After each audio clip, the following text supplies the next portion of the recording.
الله من يشاء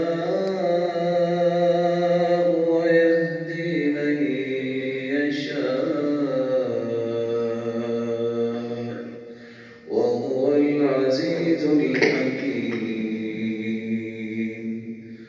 ولقد أرسلنا موسى بآياتنا أن أخرج قومك من الظلمات إلى النور وذكرهم بأيام الله إن في ذلك آيات لكل صبار شكور. وإذ قال موسى لقومه اذكروا نعمة الله عليكم إذ أنجاكم من آل فرعون يسومونكم سوء العذاب ويذبحون أبناءكم ويستحيون نساءكم وفي ذلكم بلاء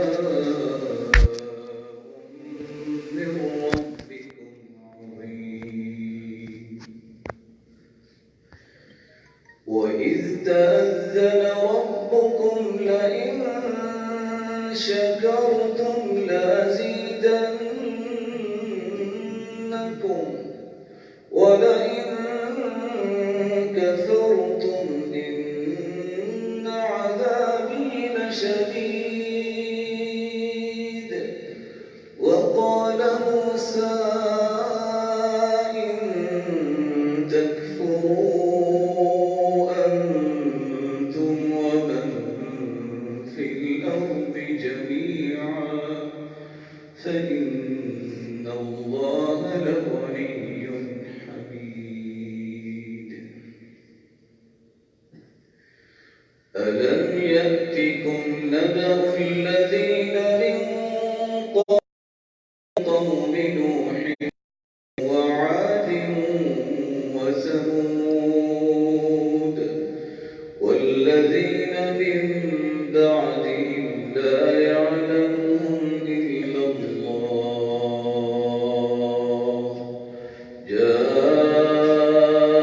جاءتهم رسلهم بالبينات فردوا أيديهم في أفواههم وقالوا إنا كفرنا بما أرسلتم به وإنا لفي شك مما تدعوننا إليه مريب.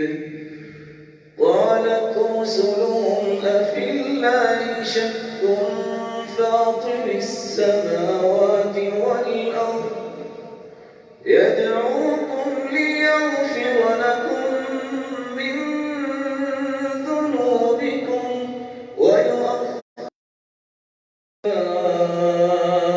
أجل مسمى قالوا إن أنتم إلا بشر مثلنا تريدون أن تصدونا عما كان يعبد آباؤنا وإننا لفي شك مما تدعوننا إليه مريب. قالت رسلهم أفي الله شك فاطر السماوات والأرض يدعوكم ليغفر لكم من ذنوبكم ويؤخركم إلى أجل مسمى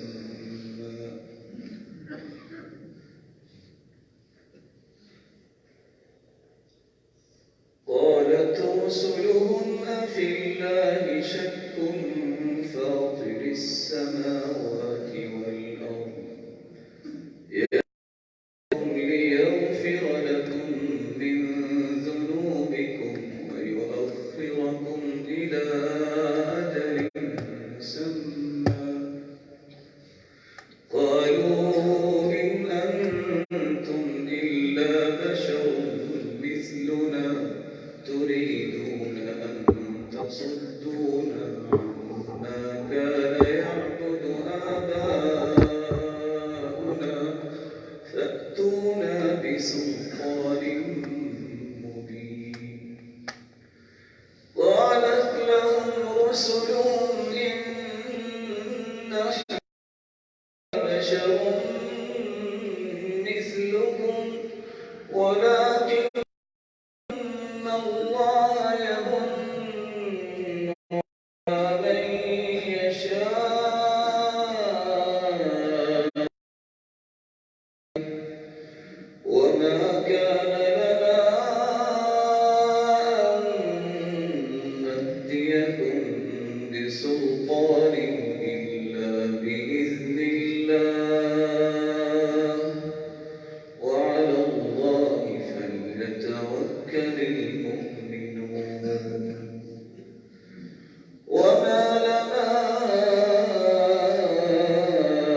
ألا نتوكل على الله وقد هدانا سبلنا ولنصبرن على ما آذيتمونا وعلى الله فليتوكل المتوكلون وقال الذين كفروا لرسلهم لنخرجنكم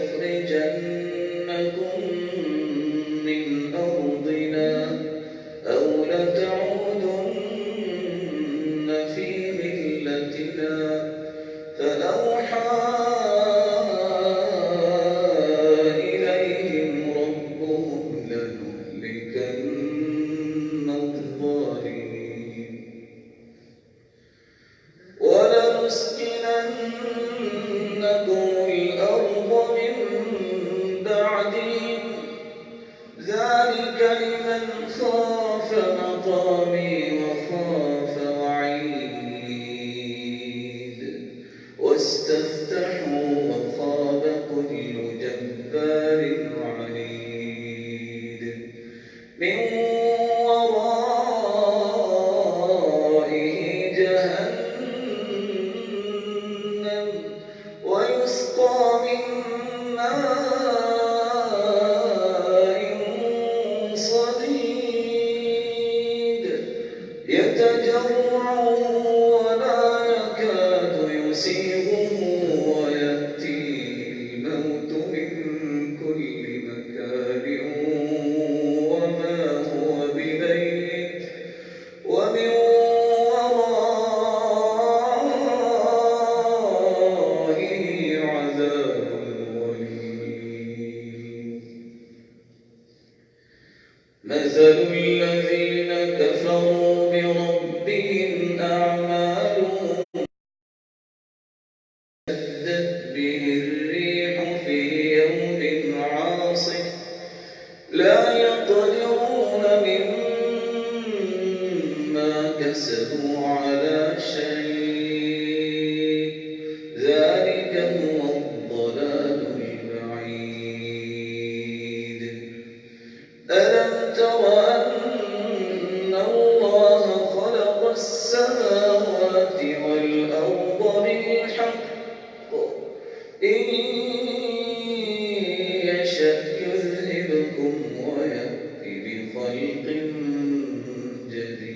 جديد وما ذلك على الله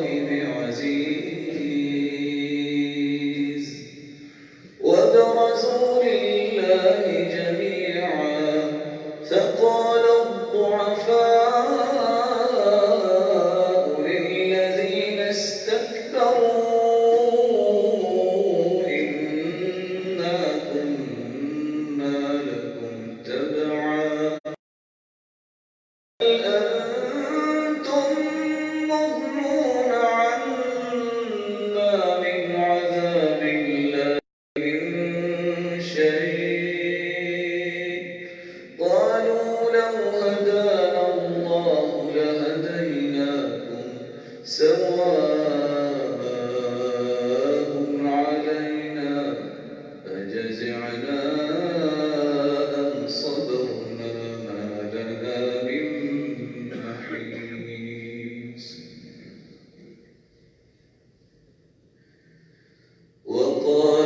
الشيطان لما قضي الأمر إن الله وعدكم وعد الحق ووعدتكم فأخلفتكم وما كان لي عليكم من سلطان إلا أن دعوتكم فاستجبتم لي فلا تلوموني ولوموا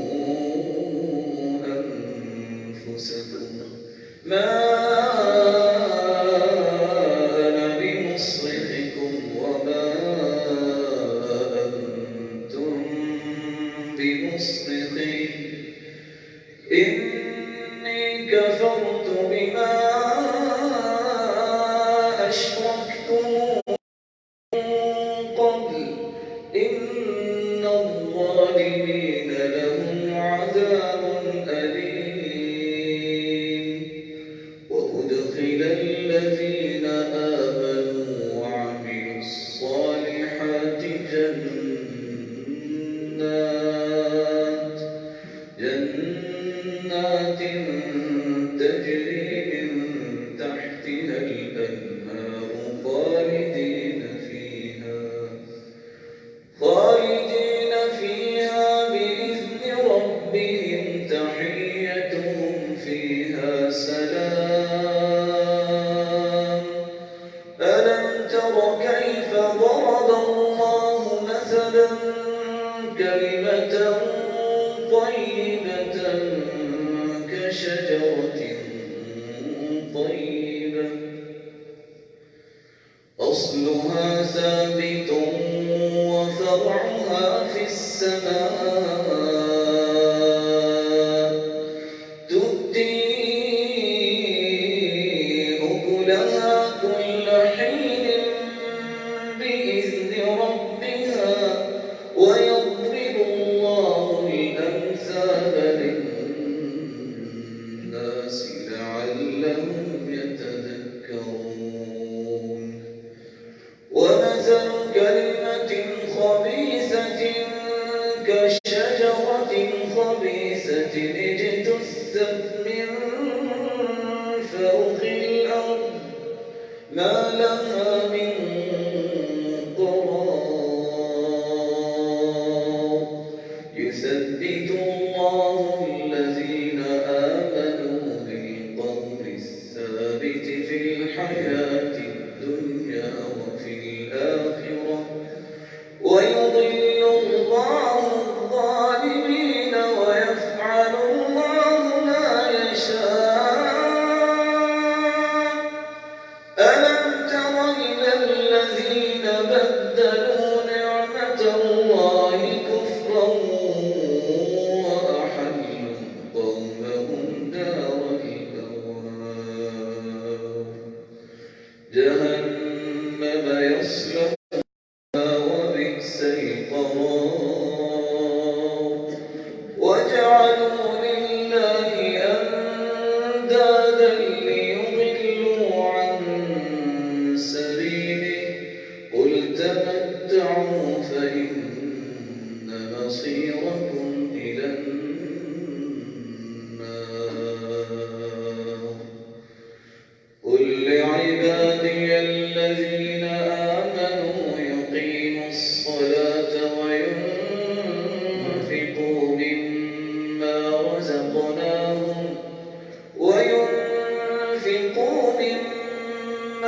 رزقناهم سرا وعلانية من قبل أن يأتي يوم لا بيع فيه ولا خلال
وسخر لكم الفلك لتجري في البحر بأمره وسخر لكم الأنهار وسخر لكم الشمس والقمر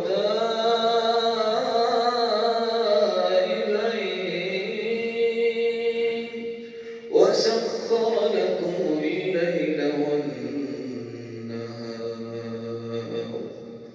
وآتاكم من كل ما سألتموه وإن تعدوا نعمة الله لا تحصوها إن الإنسان لظلوم كفار وإذ قال إبراهيم رب اجعل هذا البلد آمنا واجنبني وبني أن نعبد الأصنام رب إنهن أضللن كثيرا من الناس فمن تبعني فإنه مني ومن عصاني فإنك غفور رحيم ربنا إني أسكنت من ذريتي بواد غير ذي زرع عند بيتك المحرم ربنا ليقيموا الصلاة فاجعل أفئدة من الناس تهوي إليهم وارزقهم من الثمرات لعلهم يشكرون ربنا إنك تعلم ما نخفي وما نعلن وما يخفى على الله من شيء في الأرض ولا في السماء الحمد لله الذي وهب لي على الكبر إسماعيل وإسحاق إن ربي لسميع رب اجعلني مقيم الصلاة ومن ذريتي ربنا وتقبل دعاء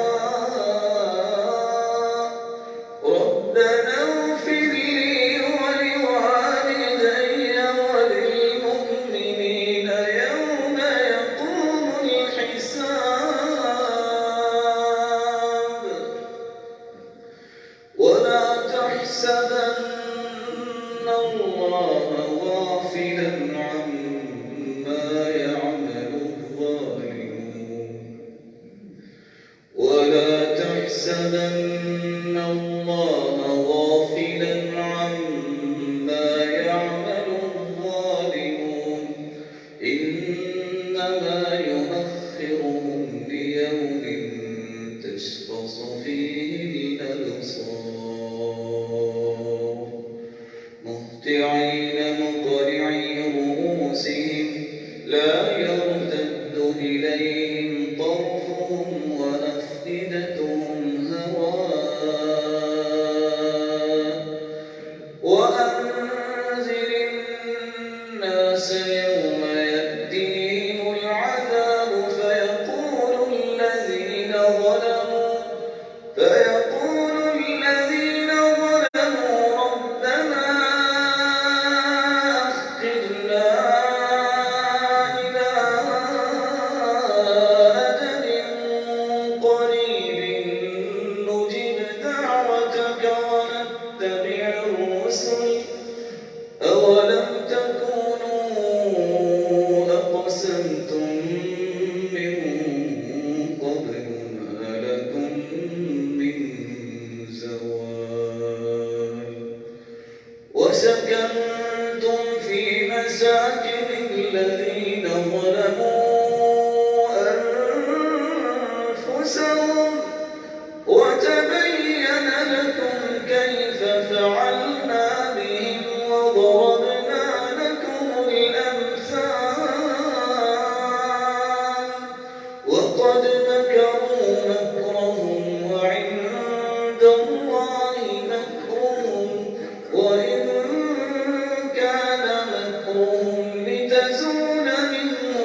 رسله إن الله عزيز ذو انتقام يوم تبدل الأرض غير الأرض والسماوات وبرزوا لله الواحد القهار وترى المجرمين يومئذ مقرنين في الأصفاد سرابيلهم من قطران وتغشى وجوههم النار ليجزي الله كل ما كسبت إن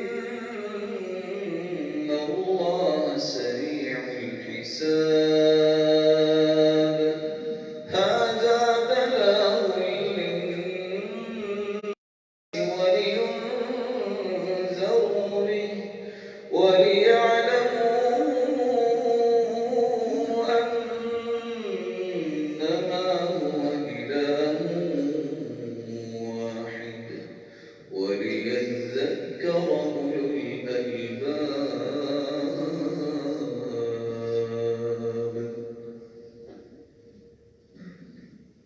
الله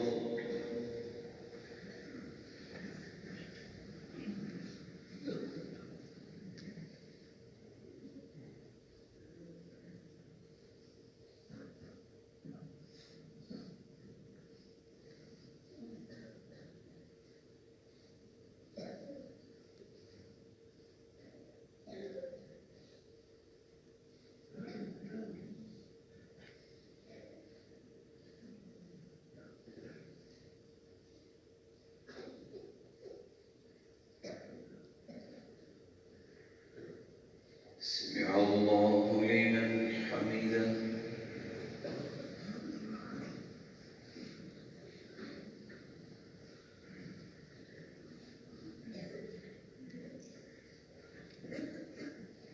الله أكبر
الله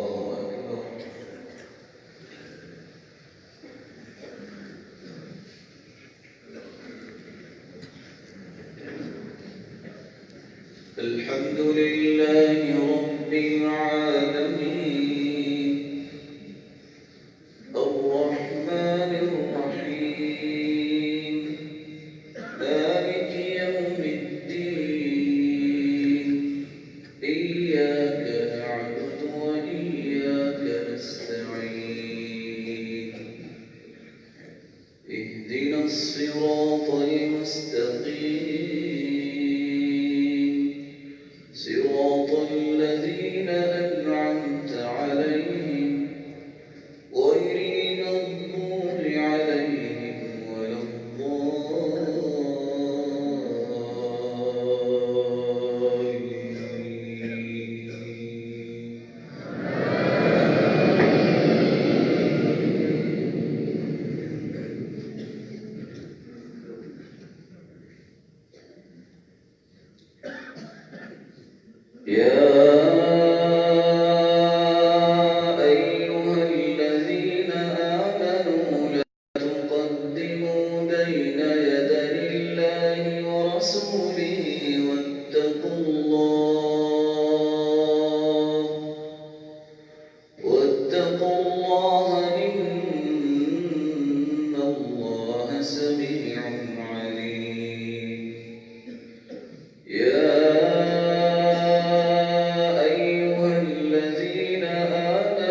أصواتكم فوق صوت النبي ولا تجهروا له بالقول كجهر بعضكم لبعض أن تحبط أعمالكم وأنتم لا تشعرون إن الذين يغضون أصواتهم عند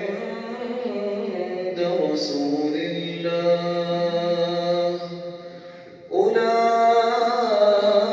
أولئك الذين امتحن الله قلوبهم للتقوى لهم مغفرة وأجر عظيم إن الذين ينادونك من وراء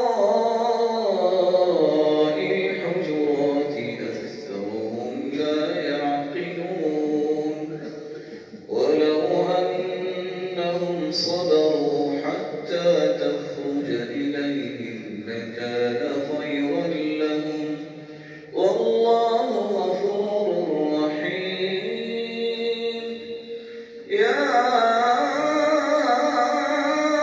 أيها الذين آمنوا إن جاءكم فاسق بنبأ فتبينوا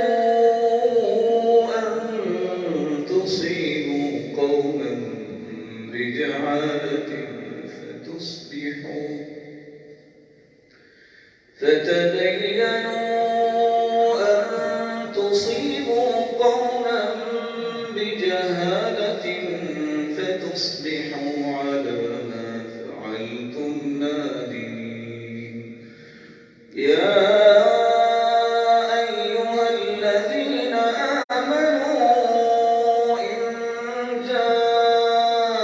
جاءكم فاسق بنبأ فتبينوا أن تصيبوا قوما بجهالة على ما فعلتم نادمين واعلموا أن فيكم رسول الله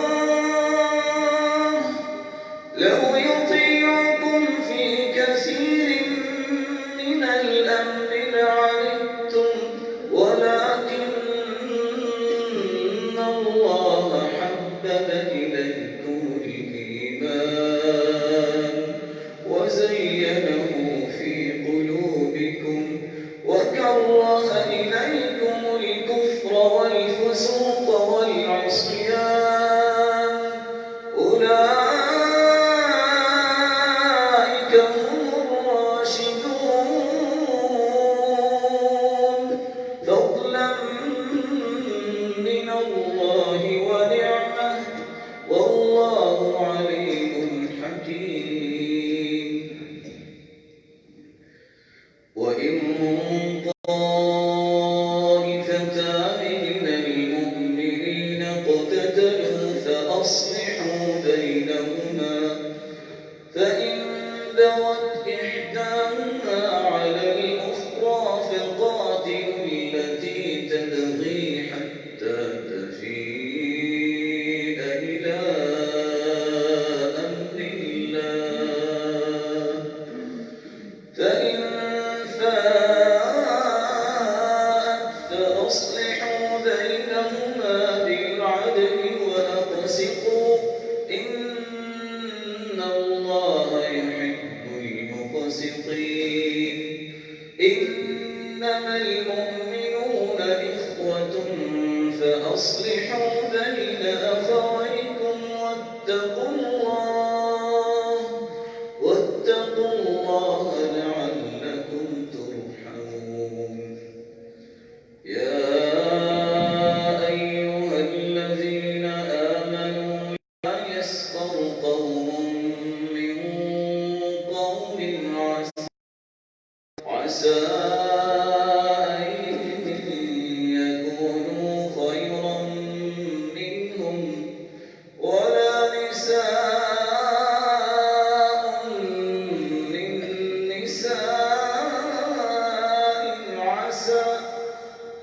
عسى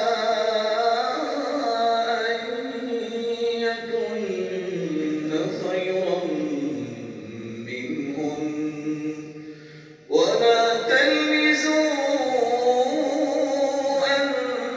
أنفسكم ولا تنابزوا بالألقاب بئس الاسم الفسوق بعد الإيمان ومن لم يتب فأولئك هم الظالمون يا أيها الذين آمنوا اجتنبوا كثيرا من الظن إن بعض الظن إثم ولا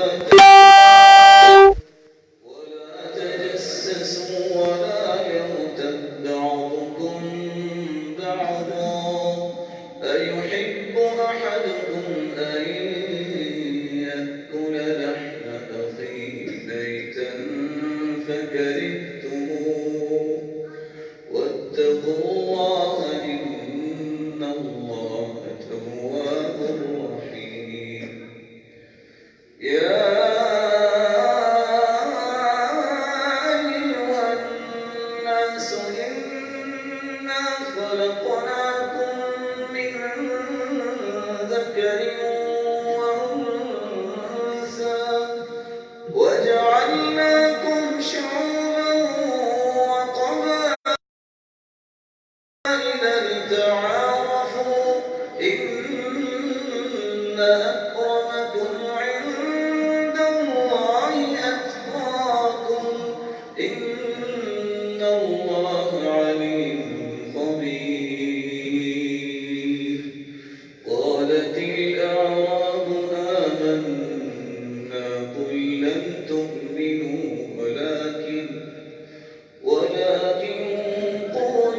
قولوا أسلمنا ولما يدخل الإيمان في قلوبكم وإن تطيعوا الله ورسوله لا يلدكم من أعمالكم شيئا إن الله غفور رحيم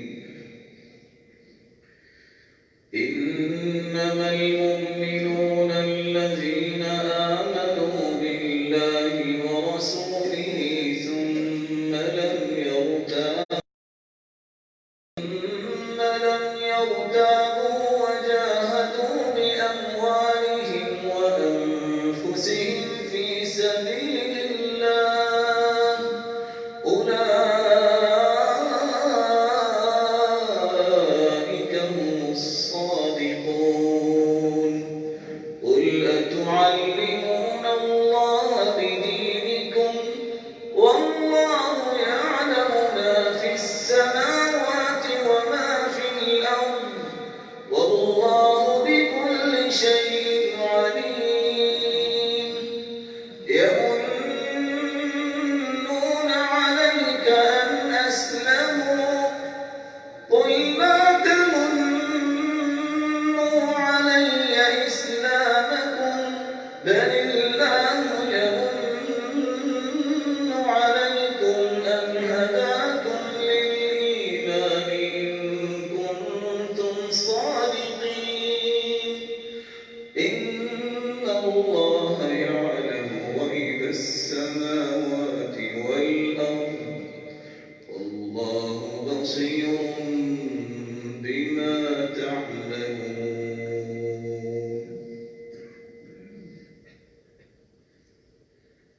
الله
باسقات لها طلع نضيد رزقا للعباد وأحيينا به بلدة ميتا كذلك الخروج كذبت قبلهم قوم نوح وأصحاب الرس وثمود وعاد وفرعون وإخوان لوط وأصحاب الأيكة وقوم تبع كل كذب الرسل فحق وعيد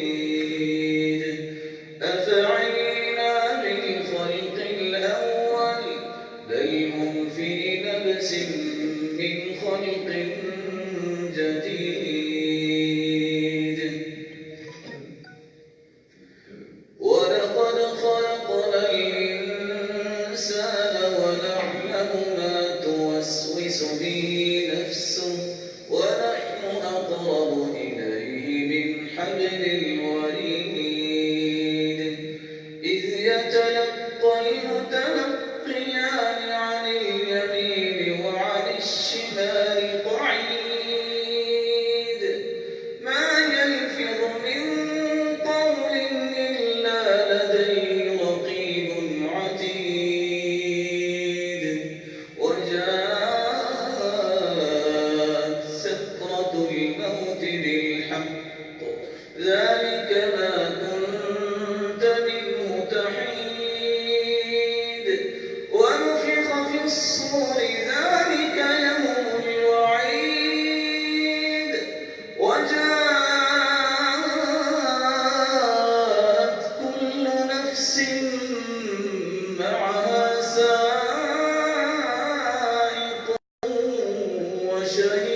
وشهيد لقد كنت في من هذا فكشفنا عنك غطاءك فبصرك اليوم حديد وقال قرينه لدي عتيد ألقيا في جهنم كل كفار عنيد مناع للخير معتد مريب الذي جعل مع الله إلها آخر فألقياه في العذاب الشديد قال قرينه ربنا ما أطغيته ولكن كان في ضلال بعيد قال لا تختصموا لدي وقد قدمت إليكم بالوعيد ما يبدل القول لدي وما أنا بالعبيد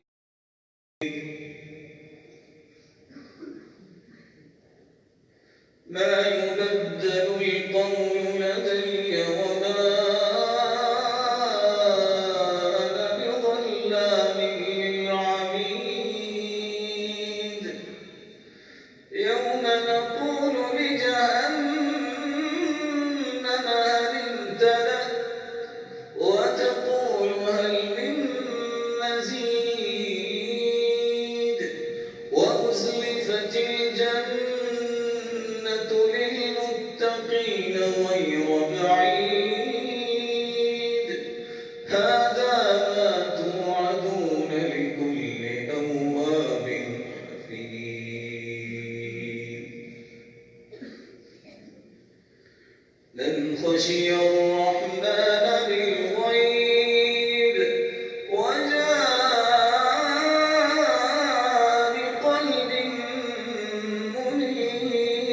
منيب ادخلوها بسلام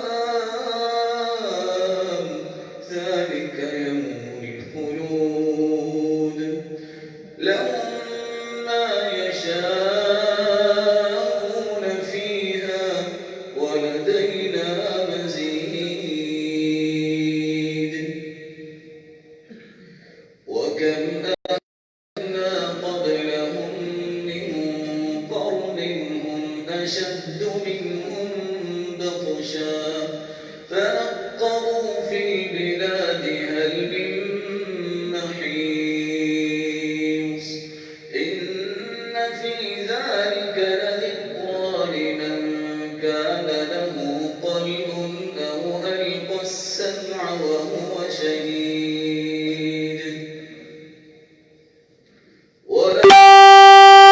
السماوات والأرض وما بينهما في 6 أيام وما مسنا من لغوب فاصبر على ما يقولون وسبح بحمد ربك قبل طلوع الشمس وقبل الغروب ومن الليل فسبحه وأدبار السجود واستمع يوم ينادي المناد من مكان قريب يوم يسمعون الصيحة بالحق ذلك يوم الخروج إنا نحن نحيي ونميت وإلينا المصير يوم تشقق الأرض عنهم سراعا ذلك حشر علينا يسير نحن أعلم بما يقولون وما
السلام عليكم ورحمة الله. السلام عليكم ورحمة الله.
بسم الله الرحمن الرحيم. الحمد لله رب العالمين وبه نستعين. الصلاة والسلام على الأنبياء والسيد المرسلين وعلى آله وصحبه أجمعين. أما بعد، أعوذ بالله من الشيطان الرجيم. سنريهم آياتنا في الآفاق في أنفسهم حتى يتبين لهم أنه الحق. أولم يكف بربك أنه على كل شيء شهيد. ألا إنهم في مرية من لقاء ربهم. ألا إنه بكل شيء محيط. اللہ رب العزت جو پوری کائنات کے خالق، مالک اور رازق ہیں، مالک الملک کے ہاتھ میں ہی پوری کائنات کی بادشاہت ہے.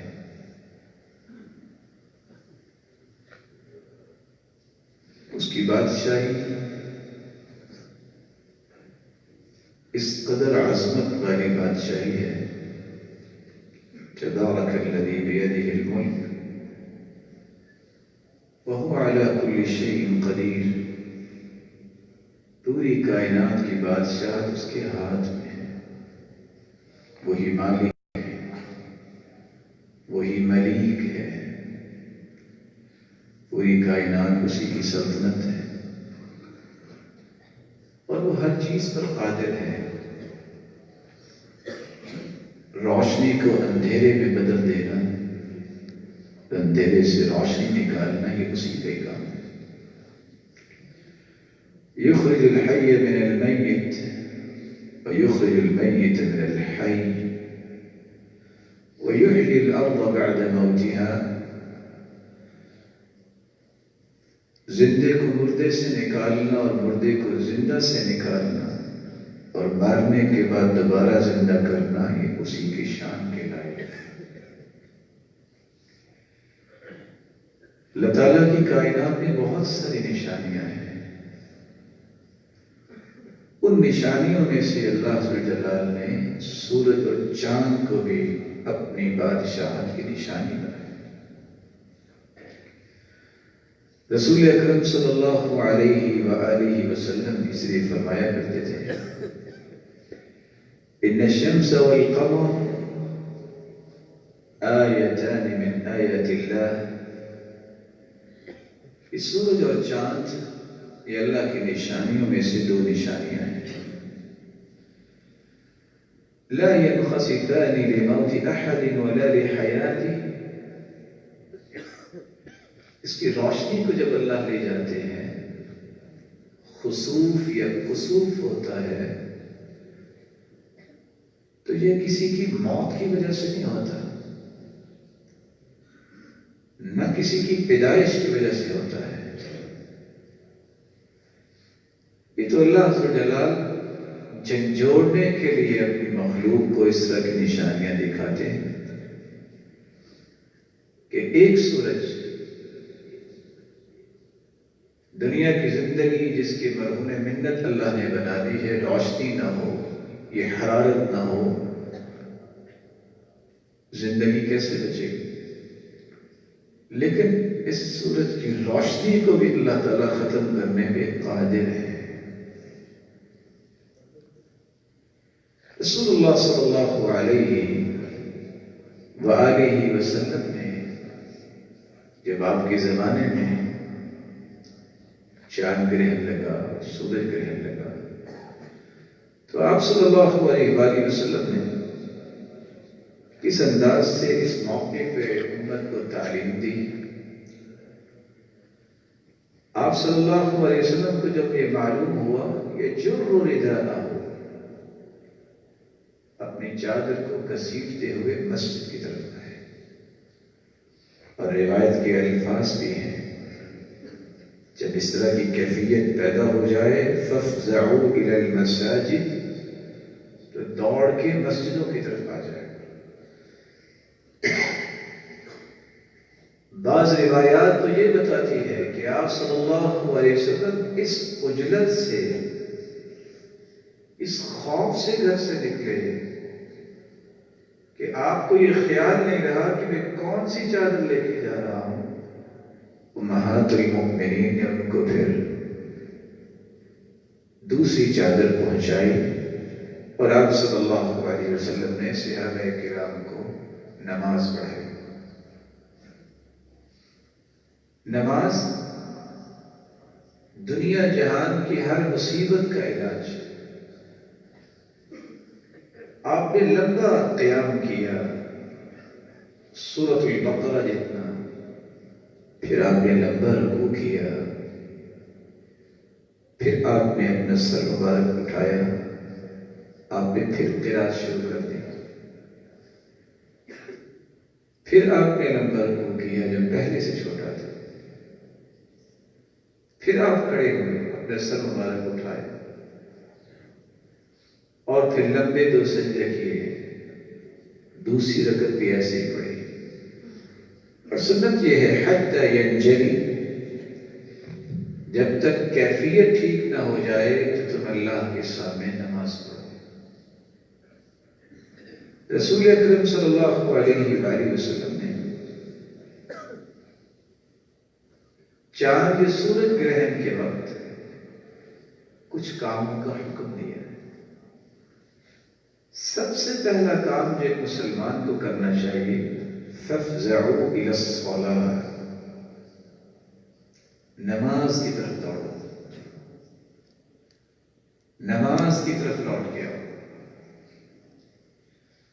آپ صلی اللہ علیہ وسلم کو جب بھی کوئی پریشانی ہوتی تو آپ کے پاس سب سے پہلا علاج یہ تھا، كَانَ إِذَا حَزَبَهُ أَمْرٌ صَلَّى، جب بھی کوئی فکر لاحق ہوتی، کوئی پریشانی ہوتی، آپ فوراً نماز کی طرف آتے۔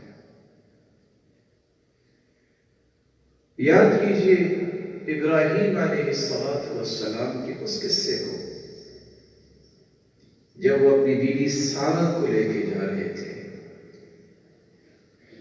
ظالم بادشاہ نے روک لیا، اور ظالم بادشاہ کی عادت یہ تھی کہ جو عورت اسے پسند آتی اسے اپنے لیے روک لیتا۔ جب ابراہیم علیہ السلام سے پوچھا یہ کون ہے، تو انہوں نے جواب میں کیا کہا تھا، یہ مسلمان عورت ہے اور یہ مسلمان بہن ہے۔ لیکن ظالم بادشاہ پھر بھی باز نہیں آیا۔ جب سیدہ سارہ علیہ السلام ان کو لے جایا گیا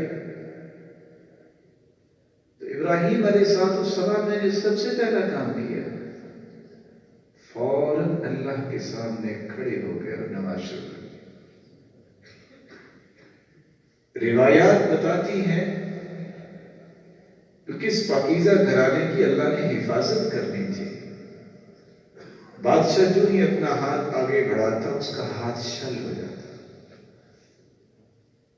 اور جس طرح اللہ کے رسول صلی اللہ علیہ وسلم کو نماز خسوف جب پڑھائی تو جنت بھی دکھائی گئی نماز کے بعد، جہنم بھی دکھائی گئی۔ آپ پڑھاتے پڑھاتے تھوڑا سا آگے ہوئے، آپ نماز پڑھاتے پڑھاتے تھوڑا سا پیچھے ہوئے، بلکہ صحابی بیان کرتے ہیں کہ ہم نے دیکھا آپ نماز میں پھونک مار رہے تھے، یا رسول اللہ صلی اللہ علیہ وسلم آپ آگے کیوں بڑھے؟ ہم نے کبھی نہیں دیکھا۔ کہاں مجھے جنت کے خوشے دکھائے گئے، اگر میں اس کو توڑ لیتا ساری دنیا کھاتی رہتی، ختم نہ ہوتی۔ مجھے جہنم کی آگ دکھائی گئی، میں پیچھے اس لیے ہٹا، میں پھونک اس لیے مار رہا تھا، پھونکے مار رہا تھا کہ میرے صحابہ تم تک آگ نہ پہنچ جائے۔ اس قدر امت کی فکر آپ صلی اللہ علیہ وسلم، جس طرح آپ صلی اللہ علیہ وسلم کو دکھایا گیا کہ ایک عورت جہنم میں جل رہی ہے، فی حرۃ حبستھا، ایک بلی کی وجہ سے عورت جہنم میں چلی گئی، جس نے بلی کو باندھ دیا، نہ اس نے خود کھلایا بلی کو اور نہ ہی اس نے بلی کو چھوڑا کہ تأکل من خشاش الارض، کہ وہ خود سے کوئی چیز تلاش کر کے کھا لے، اور بلی مر گئی، اس کے نتیجے میں عورت جہنم میں چلی گئی۔ آپ کو اس نماز میں یہ انجام دکھایا گیا، اور صحابہ کو یہ قصہ بتانے کا مطلب یہ تھا، ظلم بہت بڑی مصیبت ہے، اس کا خمیازہ قیامت کو بھگتنا پڑے گا۔ ہر قسم کے ظلم سے باز آ جانا چاہیے۔ اس طرح کی نشانیاں آتی ہی اس وقت ہیں جب ظلم بڑھ جاتا ہے۔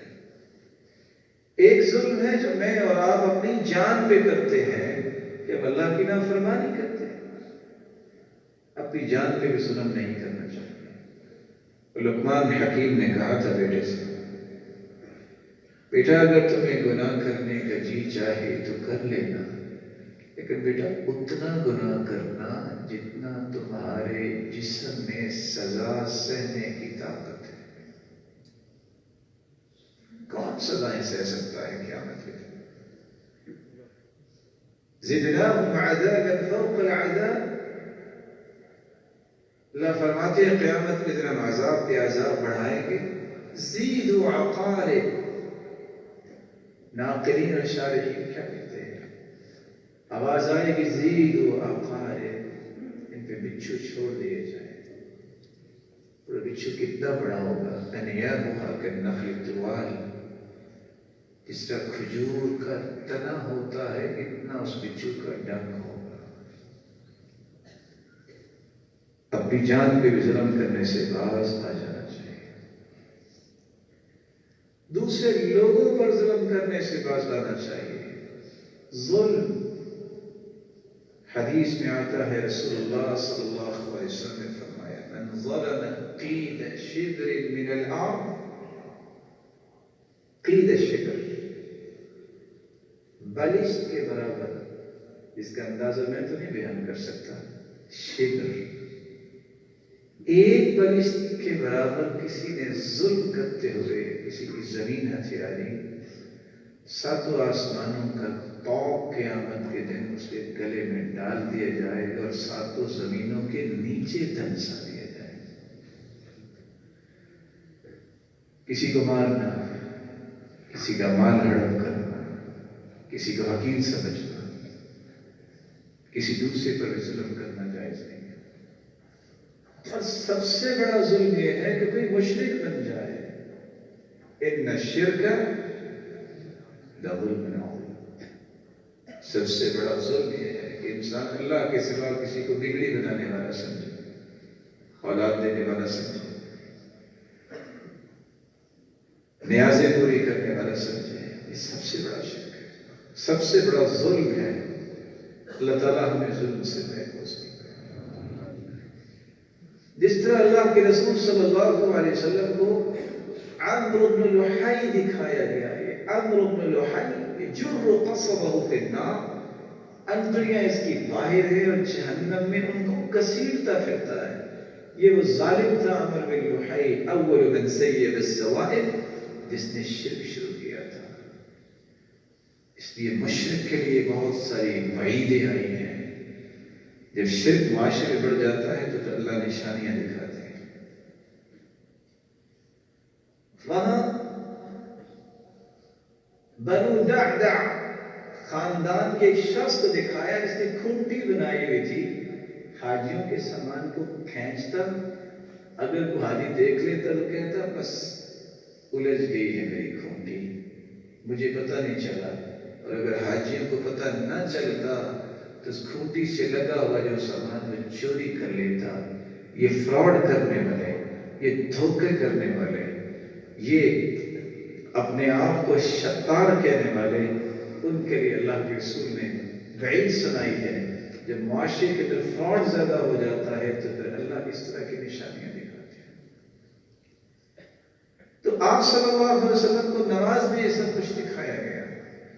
اسی طرح ابراہیم علیہ السلام کو بھی اللہ سارا قصہ دکھا رہے تھے کہ وہ ظالم ہاتھ آگے کرتا ہے، ہاتھ شل ہو جاتا ہے اور سیدہ سارہ تک اس کا ہاتھ نہیں پہنچتا۔ آخر فیصلہ کیا ہوا؟ ظالم بادشاہ سمجھ گیا یہ عام عورت نہیں ہے، یہ کوئی سید زادی ہے۔ اس نے گزارش کی کہ مجھے معاف کر دیں، میرے لیے دعا کر دیں کہ میرا ہاتھ ٹھیک ہو جائے، میں دوبارہ نیت نہیں کروں گا برائی کی۔ ایسا ہی ہوا۔ پھر سیدہ ہاجر، جس کو ہاجرہ علیہ السلام کہتے ہیں، یہ اس ظالم بادشاہ نے بطور نوکرانی، بطور خادمہ سیدہ سارہ کو گفٹ کیا تھا کہ آپ نے دعا کی اور میرے ہاتھ ٹھیک ہو گئے، یہ میری طرف سے تحفہ ہے کہ تم لوگ سفر پہ جا رہے ہو، تمہاری خدمت گزار بنے گی۔ اور یہی وہ سیدہ ہاجرہ پھر سیدنا ابراہیم علیہ السلام کی بیوی بنی اور اسماعیل علیہ السلام سیدہ ہاجرہ سے پیدا۔ یہ سیدہ سارہ بانجھ تھی، بانجھ ہونے کے باوجود اولاد نہیں ملی، لیکن جب انہوں نے ترجیح دی سیدہ ہاجرہ کو کہ کوئی بات نہیں، آپ سیدہ ہاجرہ کے ساتھ چلے جائیں ابراہیم علیہ السلام کو، اور وقت دے دیا، اللہ تعالیٰ نے اس خیر خواہی کی بنیاد پہ کہ چلو مجھ سے اولاد نہیں ہوئی تو اللہ ہاجرہ سے آپ کو اولاد دے دیں، اللہ ذو الجلال نے ہاجرہ کو بھی اولاد دے دی، اور اسی خیر خواہی کی بنیاد پہ اللہ تعالیٰ نے سارہ کو بھی اولاد دی۔ تو معاشرے کے اندر جب خیر خواہی ختم ہوتی ہے تو اس طرح کی نشانی آتی ہے، اور خیر خواہی کرنے سے پھر دنیا کے لیے مثالیں قائم ہوتی ہیں۔ تو اس وقت بھی اللہ تعالیٰ نے بچایا سیدہ سارہ علیہ السلام کو۔ تو ابراہیم علیہ السلام نے کیا کہا؟ نماز پڑھی۔ کس طرح یہ سورج کی کیفیت ہوتی ہے اور چاند کی کیفیت ہوتی ہے؟ اگر آسمانی آفتوں کا علاج نماز ہے تو میرے بھائی دنیا کی ہر مصیبت اور آفت کا علاج بھی نماز ہے۔ رسول اکرم صلی اللہ علیہ وآلہ وسلم کی ایک حدیث جو سننے والی ہے، صہیب رضی اللہ تعالیٰ عنہ فرماتے ہیں، یہ مسند احمد کی روایت ہے، كان رسول الله صلى الله عليه وسلم إذا صلى همس شيئا لا نفهمه ولا يحدثنا به۔ آپ جب نماز پڑھاتے تو کچھ بولتے ہمیں سمجھ نہیں آتا تھا اور نہ ہی ہمیں بیان کرتے تھے اللہ کے رسول، لیکن آپ نے ایک سوال کیا فطنتم لی، کیا تم سمجھے ہو کہ میں نے کیا بولا؟ قال قائل نعم، کہنے والے نے کہا جی ہاں، ہمیں محسوس ہوا ہے کہ آپ جب نماز خصوص پڑھائی تو آپ کچھ پڑھ رہے ہیں لیکن ہمیں سمجھ نہیں آیا۔ فإني قد ذكرت نبيا من الأنبياء، پھر اللہ کے رسول نے اس کی وضاحت کر دی، میں نے انبیاء میں سے ایک نبی کا تذکرہ کیا، یاد کر رہا تھا، اعطی جنودا من قومی، جس نبی کو اللہ نے لاؤ لشکر دیا تھا اس کی قوم سے، فقال من يكافئ هؤلاء او من يقوم لهؤلاء او كلمة شبيهة بهذه، شك سليمان، اس لاؤ لشکر سے مقابلہ کرنے کے لیے کون تیار ہے؟ تو اللہ عز و جلال نے اس نبی کی طرف وحی بھیجی کہ یہ تیرے مقابلے میں اٹھنے والے جو لاؤ لشکر ہیں اس کے بارے میں تم نے مطالبہ ہم سے کیا ہے، اختر لقومک بین احدی ثلاث، اچھا تین چیزیں ہیں، میرے پیغمبر تین چیزوں میں سے جو چاہتے ہیں ہم فیصلہ کر دیتے ہیں، اما ان نسلط علیہم عدوا من غیرہم، انبیاء کے مخالف لوگ شروع سے رہے ہیں، یہ اللہ تعالیٰ کا قانون رہا ہے، حق اور باطل میں تمیز ہی تب ہوتی ہے جب آزمائش آتی ہے، کہا میرے پیغمبر تینوں میں سے ایک فیصلہ کروا لے، چاہو تو اس قوم پہ جو تیری مخالفت کر رہی ہے ان کے دشمنوں کو اس پہ مسلط میں کر دیتا ہوں، چاہو تو اس قوم میں بھوک ایسی میں ڈال دیتا ہوں، یہ سارے لوگ جو ہیں یہ بھوک کے شکار ہو جائیں گے، تو کھانے کو کچھ نہیں ملے گا، او الموت، چاہو تو سب کے سب مار دیتا ہوں۔ فاستشار قومه في ذلك فقالوا، لوگوں نے نبی سے مشورہ کیا اور نبی نے اپنی قوم سے مشورہ کیا، لوگوں نے جواب دیا انت نبی اللہ نکل ذلك الیک فخر لنا، آپ اللہ کے نبی ہیں، آپ فیصلہ کریں، بھوک ہمیں زیادہ اچھی ہے کہ موت اچھی ہے کہ دشمن ہم پہ چڑھ دوڑے یہ اچھا ہے۔ فقام الى صلاتی، تو نبی نے اس مسئلے کو بھی حل کرنے کے لیے نماز کے لیے کھڑے ہو گئے، وكانوا يفزعون اذا فزعوا الى الصلاة، جب بھی صحابہ کو یا انبیاء کو کوئی گھبراہٹ ہوئی ہے تو انہوں نے فوراً اس کا علاج کیا ہے، نماز شروع کر دی، فصلى، جب نماز پڑھی تو ساتھ کہا اما عدو من غیرهم فلا، اللہ دشمنوں کو میری قوم پہ مسلط نہ کرنا، اب جو میرے مالک ان کو بھوکا نہ مارنا، بلکہ اللہ ان کو ایمان کی حالت میں موت دے دینا تاکہ جنت ان کو مل جائے۔ تو رسول اللہ صلی اللہ علیہ وآلہ وسلم چاند یا سورج گرہن کے موقع پہ سب سے پہلا کام یہ کرتے اور پہلے کام کا حکم دیا فَفْزَعُوا إِلَى الصَّلَاةِ، نماز کی طرف فوراً دوڑو، اور حدیث کہتی ہے انسان جیسے ہی برائیاں کرتا ہے اگر نماز کا پابند ہے سَيَنْهَاهُ، کہ نماز ایک نہ ایک دن سے برائی سے ضرور روکے گی، اس لیے نماز سے بڑھ کے دنیا کی کوئی نعمت نہیں۔ دوسرا کام جو اس دن کرنے والا ہے فَإِذَا رَأَيْتُمْ ذَلِكَ فَاذْكُرُوا اللَّهَ، جب بھی اس طرح کی چیز دیکھو تو فوراً اللہ کا ذکر کرو، اللہ اکبر، استغفر اللہ، استغفر اللہ الذي لا الہ الا هو الحی القیوم واتوب الیہ، استغفر اللہ ربی من كل ذنب واتوب الیہ، ربی اغفر وارحم وتب علی انک انت التواب الرحیم، اللهم انت ربی لا الہ الا انت خلقتنی وانا عبدک وانا على عهدك ووعدك ما استطعت، اعوذ بک من شر ما صنعت، أبوء لك بنعمتك علي وأبوء بذنبي فاغفر لي فإنه لا يغفر الذنوب إلا أنت، لا إله إلا الله، حسبي الله ونعم الوكيل، نعم المولى ونعم النصير۔ تو دوسرا کام اس دن خصوصاً کرنا چاہیے، اللہ کا ذکر کثرت سے کیا جائے، تیسرا کام جو رسول اللہ صلی اللہ علیہ وسلم نے فرمایا فَإِذَا رَأَيْتُمْ ذَلِكَ فَادْعُوا اللَّهَ، جب ایسا موقع دیکھو فوراً دعا شروع کر دو، اللہ سے دعائیں مانگو کہ اللہ تعالیٰ ہمیں معاف کر دے، ہمارے گناہوں کو کوتاہیوں کو معاف کر دے۔ وَكَبِّرُوا وَصَلُّوا وَتَصَدَّقُوا، نماز پڑھو، اللہ کا ذکر کرو، اللہ کی کبریائی بیان کرو، دعا کرو، اور اللہ نے جو کچھ دیا ہے اس کے مطابق صدقہ کرو۔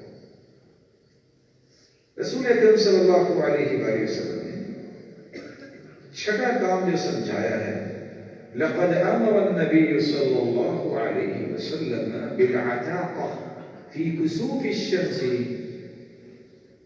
جب بھی ایسا موقع آئے تو پھر گردنیں آزاد کرنی چاہیے، غلام آزاد کیے جائیں، کوئی ناحق پھنسا ہوا ہے تو اس کو چھڑایا جائے، کوئی قرض تلے دبا ہوا ہے اس کی جان چھڑائی جائے۔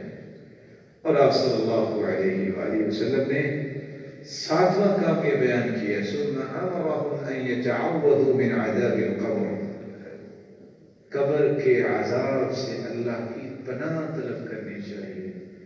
جو رب سورج اور چاند کی روشنی کو ختم کرنے پہ قادر ہے، وہ کائنات کی کسی چیز میں جو چاہے تبدیلی کرنے پہ قادر ہے، اللہ سمجھانا چاہتے ہیں۔ دنیا میں جتنا بھی انسان کو خوبصورت ہے، کوئی طاقتور ہے، کوئی مالدار ہے یہ اللہ کا ہی بندہ۔ اس لیے علماء لکھتے ہیں کہ جب سورج گرہن یا چاند گرہن ہوتا ہے تو ابن الملقن بیان کرتے ہیں کہ اس میں فائدہ کیا ہوتا ہے۔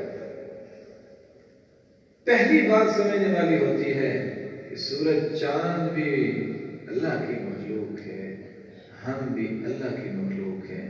اللہ اس کی روشنیوں کو ختم کر سکتا ہے، تمہاری زندگی کو بھی ختم کر سکتا ہے، تمہاری آنکھوں کی بینائی کو کھینچ سکتا ہے، یہ چمک دمک جو تمہاری زندگی میں ہے اس کو ملیا میٹ کر سکتا ہے، اس لیے اس سے ڈر جاؤ۔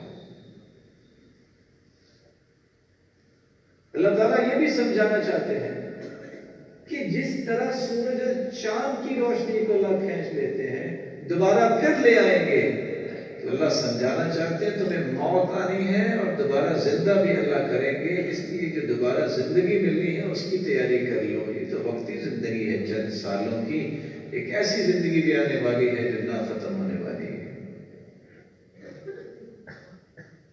سورج اور چاند کی روشنی کو اللہ کھینچ کے یہ جو غفلت کے شکار دل ہوتے ہیں وہ دیکھا جائے گا جب موت آئے گی، دیکھا جائے گا جب قبر میں جائیں گے، دیکھا جائے گا قیامت جب ہوگی۔ اللہ ان غافل دلوں کو جھنجھوڑنا چاہتے ہیں کہ اس وقت کیا دیکھو گے جب تمہیں چارپائی پہ لٹا کے قبر کی طرف لے جا رہے ہیں، کیا دیکھو گے؟ لوگ دیکھ رہے ہوں گے، تم تو نہیں دیکھو۔ کیا اس وقت دیکھو گے جب کیڑے تمہارا جسم قبر میں کھا رہے ہوں گے؟ اس وقت دیکھو گے جب گرزے مار رہے ہوں گے فرشتے؟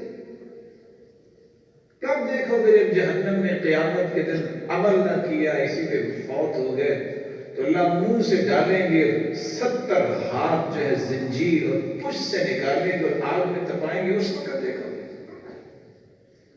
یہ غافلوں کو جھنجھوڑنے کے لیے اللہ تعالیٰ یہ فیصلہ فرماتے ہیں۔ اللہ تعالیٰ اس لیے بھی یہ کام دکھاتے ہیں کہ کمال صرف اللہ کی ذات کو ہے، باقی کوئی چیز بھی کامل نہیں ہے۔ اللہ جب چاہے جیسے چاہے تصرف کر سکتا ہے، ساری کی ساری بادشاہی اللہ ذو الجلال کے پاس ہے۔ اس لیے اس کے قہر سے، اس کے عذاب سے، اس کی جبروتیت سے ہر وقت خوف رکھنا چاہیے کہ اس کا کوڑا جب برستا ہے، اس کا جب ارادہ ہوتا ہے، اتنا بڑا سورج جس کی حقیقت ختم ہو جاتی ہے۔ اللہ تعالیٰ اس لیے بھی اس طرح کی نشانیاں دکھاتے ہیں۔ اب ساری دنیا تو بے عمل نہیں ہوگی نا، کچھ نیک لوگ بھی ہیں، آپ بھی تو اللہ کے نیک بندے ہیں، تو اللہ کے گھر میں بیٹھے کہ جب غلط لوگ زیادہ ہو جائیں تو پھر غلط لوگوں کی کوئی اصلاح نہیں کرتا تو نیک بھی عذاب میں آ جاتے ہیں۔ زلزلہ آتا ہے تو گائے بھینس بھی مر جاتی ہے، ان کا تو کوئی گناہ نہیں ہے۔ یہ عذاب، یہ نشانی اللہ دکھاتے ہیں کہ مت یہ سمجھو کہ میں اکیلا نیک ہوں اور میں بڑا اچھے کام کر رہا ہوں۔ تمہاری یہ بھی ذمہ داری ہے کہ تم لوگوں کو بھی نیک بناؤ، ان کو بھی برائی سے روکو۔ اگر تم نے ان کو نہ روکا تو ان پہ جو عذاب آئے گا بچو گے تم بھی نہیں۔ اور اسی بات کو اللہ کے رسول نے فرمایا تھا، نیکی کا حکم کیا کرو، برائی سے منع کیا کرو۔ لیکن اللہ جلال ہے یعلمہم اللہ بعقاب من عندہ، لیکن اللہ پورے معاشرے کو اندھا کر دیں گے۔ اللہ جلال اس لیے بھی چاند اور سورج کی روشنی کو کھینچ دیتے ہیں۔ ابن الملقن بیان کرتے ہیں کہ بعض لوگ فرض نماز نہیں پڑھتے، تو اس طرح کی نماز کا حکم دیا کہ ان کے اندر خوف پیدا ہو یا فرض کی پابند بن جائیں، اور بسا اوقات نوافل کی بھی ضرورت ہوتی ہے، یہ نفلی نماز ہی ہے۔ اس لیے اس نماز کی طرف توجہ دلانے کے لیے رب تعالیٰ یہ حکم دیتے ہیں۔ فَافْزَعُوا إِلَى الصَّلَاةِ، اپنے پیغمبر کی زبان سے میرے اللہ ذوالجلال سے دعا ہے، اللہ ذوالجلال ہم سب کو معاف فرمائے۔ ابھی ہم انشاءاللہ دعا بھی کرتے ہیں، اور دعا کے ساتھ ساتھ اگر انسان کسی بات کو سمجھتا ہے تو اس پہ عمل بھی کرتا ہے، اور یہ بات یاد رکھنی چاہیے، ایسے دن میں سب سے پہلا کام کیا کرنا؟ نماز۔ میں یہ کہہ سکتا ہوں کہ جس کو اللہ نے نماز کا پابند بنا دیا ہے کبھی بھی مشکلات میں نہیں رہ سکتا، اللہ اس کا خصوصی محافظ بنتا ہے۔ آپ نے دیکھا ہوگا جہاز جب اترتا ہے تو 6 سے 8 لوگ اس کو چیک کرنے کے لیے اس کے دائیں بائیں جمع ہو جاتے ہیں۔ کوئی ونگز کو دیکھ رہا ہے، کوئی کسی چیز کو دیکھ رہا ہے، تو کس نے دوبارہ اڑان بھرنی ہوتی ہے۔ میرا رب 5 مرتبہ اپنے سامنے کھڑا کر کے اپنے بندے کی جو چیز ڈھیلی ہوتی ہے اس کو درست کروا دیتے ہیں، تاکہ اس نے بڑے بڑے کام کرنے ہیں، دنیا میں پرواز کرنا چاہتے ہو، کبھی نماز میں سستی نہ کرو۔ دوسرا کام اللہ کا ذکر کرو۔ تیسرا کام اللہ کی کبریائی بیان کرنا۔ چوتھا کام دعا کرنا، اور 5واں کام صدقہ کرنا، اور چھٹا کام گردنیں آزاد کرنا، غلام آزاد کرنا، اور 7واں کام قبر کے عذاب سے اللہ ذوالجلال کی طرح طلب کرنا۔ ابھی ہم انشاءاللہ دعا کرتے ہیں، اور میں چاہتا ہوں کہ اس موقع پہ رسول اکرم صلی اللہ علیہ وآلہ وسلم کی سنت کے مطابق دعا کے بعد ہم انشاءاللہ صدقے کے اس حدیث پر بھی عمل کریں گے۔ وَإِلَٰهُكُمْ إِلَٰهٌ وَاحِدٌ لَا إِلَٰهَ إِلَّا هُوَ الرَّحْمَٰنُ الرَّحِيمُ۔ اللهم صل على محمد وعلى آل محمد كما صليت على إبراهيم وعلى آل إبراهيم إنك حميد مجيد۔ اللهم بارك على محمد وعلى آل محمد كما باركت على إبراهيم وعلى آل إبراهيم إنك حميد مجيد۔ اللهم أحسن عاقبتنا في الأمور كلها وأجرنا من خزي الدنيا وعذاب الآخرة۔ اللهم احفظنا بما تحفظ به عبادك الصالحين۔ اللهم أحينا مسلمين وتوفنا مسلمين وألحقنا بالصالحين وغير خزايا ولا مفتونين۔ اللهم ردنا إليك ردا جميلا، اللهم ردنا إليك ردا جميلا۔ اللهم اهد ضال المسلمين، اللهم اهدنا فيمن هديت، وعافنا فيمن عافيت، وتولنا فيمن توليت، وبارك لنا فيما أعطيت، وقنا شر ما قضيت، إنك تقضي بالحق ولا يقضى عليك يا رب، إنك تقضي بالحق ولا يقضى عليك۔ اللهم واكفنا شرور أنفسنا. اللهم اهدنا إلى صراط مستقيم واجعلنا هداة مهداة إلى صراط مستقيم. اللهم ثبتنا على الهداية وأحينا مسلمين وتوفنا مسلمين وألحقنا بالصالحين غير خزايا ولا مفتونين. اللهم إنا نسألك الهدى والتقى والعفاف والغنى. اللهم آت نفوسنا تقواها وزكها أنت خير من زكاها أنت وليها ومولاها.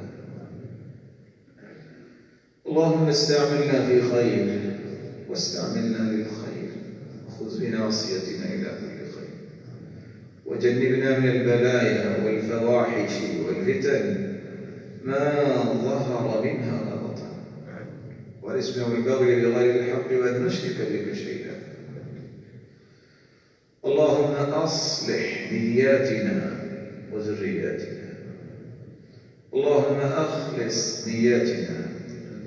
اللهم أصلح قلوبنا واستر عيوبنا واشرح صدورنا ونور وجوهنا واغفر ذنوبنا واغسل حوبنا وتول أمرنا واجبر كسرنا واشف مرضانا وفك أسرانا وارحم موتانا واختم الصالحات أعمالنا بالسعادة والشهادة آجالنا برحمتك يا أرحم الراحمين. اللهم إنا نسألك عيش السعداء ونزل الشهداء ومرافقة الأنبياء والنصر على الأعداء. اللهم إنا نعوذ بك من جهد البلاء ودرك الشقاء وسوء القضاء وشماتة الأعداء. اللهم إنا نعوذ بك من الحول بعد الكون. اللهم إنا نسألك الجنة وما قرب إليها من قول وعمل، ونعوذ بك من النار وما قرب إليها من قول وعمل. اللهم إنا نعوذ بك من عذاب القبر ومن عذاب الحشر ومن عذاب النار. اللهم توفنا وأنت راض عنا غير غضبان. اللهم فرج هم المهمومين ونفس كرب المكروبين واقض الدين عن المدينين واشف مرضانا ومرضى المسلمين. اللهم اهد شباب المسلمين. اللهم اهد شباب المسلمين وشاباتهم. اللهم اهد شباب المسلمين وشاباتهم يا ذا الجود والإكرام. اللهم احفظهم في إيمانهم وأعراضهم يا ذا الجلال والإكرام. اللهم احفظ شيبانهم بالصحة والعافية والطمأنينة والخير والسعادة يا ذا الجلال والإكرام. اللهم إنا نسألك علما نافعا ورزقا طيبا وعملا متقبلا. اللهم فرج هم المهمومين ونفس كرب المكروبين واقض الدين عن المدينين واشف مرضانا ومرضى المسلمين. اللهم إنا نسألك من الخير كله عاجله وآجله ما علمنا منه وما لم نعلم، ونعوذ بك من الشر كله عاجله وآجله ما علمنا منه وما لم نعلم. اللهم اهدنا إلى صراط مستقيم وثبتنا على الهداية. اللهم ردنا إليك ردا جميلا. اللهم اشف مرضانا ومرضى المسلمين. اللهم اشفهم شفاء كاملا عاجلا.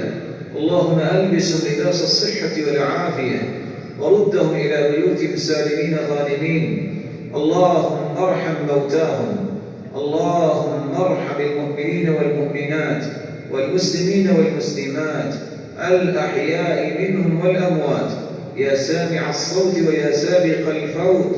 لا تدع لنا في مقامنا هذا ذنبا إلا غفرته ولا هما هما إلا فرجته ولا كربا إلا نفسته ولا ولدا إلا أصلحته ولا مكروبا إلا فرجت عنه يا ذا الجلال والإكرام ولا حاجة من حوائج الدنيا هي لك رضا إلا قضيتها يا أرحم الراحمين. اللهم اهد ضال المسلمين، اللهم اهد ضال المسلمين، اللهم اهد ضال المسلمين، اللهم ثبتنا على الهداية، اللهم ثبتنا على الهداية، اللهم أعنا على ذكرك وشكرك وحسن عبادتك يا ذا الجود والمن والكرم. من علينا بالعتق من نيرانك وبالعفو وغفرانك. اللهم اهدنا واهد بنا، اللهم اهدنا واهد بنا يا ذا الجلال والإكرام. اللهم إنا نعوذ بك من شرور أنفسنا وسيئات أعمالنا. اللهم ارحمنا ولا ترحم علينا، اللهم أعنا ولا تعن علينا يا ذا الجلال والإكرام. اللهم عليك باليهود ومن هاودهم وعليك بالنصارى ومن ناصرهم. اللهم أعز الإسلام والمسلمين وأذل الشرك والمشركين وأذل الكفرة والمبتدعين. اللهم عليك باليهود الغاصبين وعليك بالنصارى المعتدين. اللهم فإنهم لا يعجزونك بشيء، فأرنا اللهم فيهم عجائب قدرتك يا قوي يا عزيز. اللهم انصر إخواننا المستضعفين في كل مكان، اللهم انصرهم نصرا مؤزرا، اللهم كن لهم معينا ونصيرا. اللهم اهدنا واهد بنا يا ذا الجلال والإكرام. اللهم اهد ضال المسلمين، اللهم اهد ضال المسلمين. اللهم صب علينا الخير صبا صبا، اللهم صب علينا الخير والبركات يا ذا الجلال والإكرام. ربنا آتنا في الدنيا حسنة وفي الآخرة حسنة وقنا عذاب النار. وصل اللهم وسلم على نبينا محمد وعلى آله وصحبه أجمعين برحمتك يا أرحم الراحمين. احباب گرامی اپنی جگہ پہ بیٹھے ہیں. دو ساتھی آگے تشریف لائیں. گزر ایک اور ساتھی آ جائے. آپ صلی اللہ علیہ وآلہ وسلم کا معمول مبارک جو تھا، جہاں آپ نیکی کی بات بتایا کرتے تو وہاں نیکی کر کے دکھایا کرتے، اور صحابہ کو کہا جاتا تو صحابہ کرام اللہ کے رسول کی مجلس سے اٹھتے اور بازار میں جاتے. كنا نتحامل على أظهرنا. صحابی کہتے ہیں کہ ہم مجلس سے علم سے اٹھتے کیونکہ حکم ہو جاتا کہ صدقہ کرو. بازار جا کے کلی بنتے، سامان اٹھاتے، جو کچھ 1 یا 2 دینار ملتا وہ لا کے صدقہ کر دیتے. تو میں بھی چاہوں گا کہ آپ نے سنا کہ آپ صلی اللہ علیہ وسلم نے صدقے کا حکم دیا ہے، تو ہر شخص اپنی استطاعت کے مطابق صدقہ کرے تاکہ رسول اللہ صلی اللہ علیہ وآلہ وسلم کی اس سنت پر عمل. ایک سائڈ پہ ساتھی بیٹھ جائے اور اسے سب کو آپ مسجد کے غلے میں ڈال دیجیے. تو تمام طلباء بھی اس کام میں شریک ہوں تاکہ آپ صلی اللہ علیہ وسلم کی اس سنت کو بھی زندہ کیا جائے. اللہ تعالیٰ جلالہ میں توفیق سے نوازے. اور یاد کیجئے بلال رضی اللہ تعالیٰ عنہ کو جب کہا تھا اور عورتوں کے پاس جا کے بھی کہا تھا کہ صدقہ کرو، تو بلال رضی اللہ تعالیٰ عنہ کو ہی وہ کپڑا دیا جس کے اندر عورتوں نے اپنے کانٹے پھینکے اور اپنی چیزیں جو استطاعت میں تھی انہوں نے اللہ کی راہ میں صدقہ کیا. تو ایک ہی جگہ پہ بیٹھ سے بیٹا اپنے ساتھی جو ہے اس پہ لا کے جمع کرتے ہیں. اٹھے طلباء بھی اپنا حصہ ڈالے، اس کے بعد پھر اللہ کے ذکر میں اور دعا میں مشغول.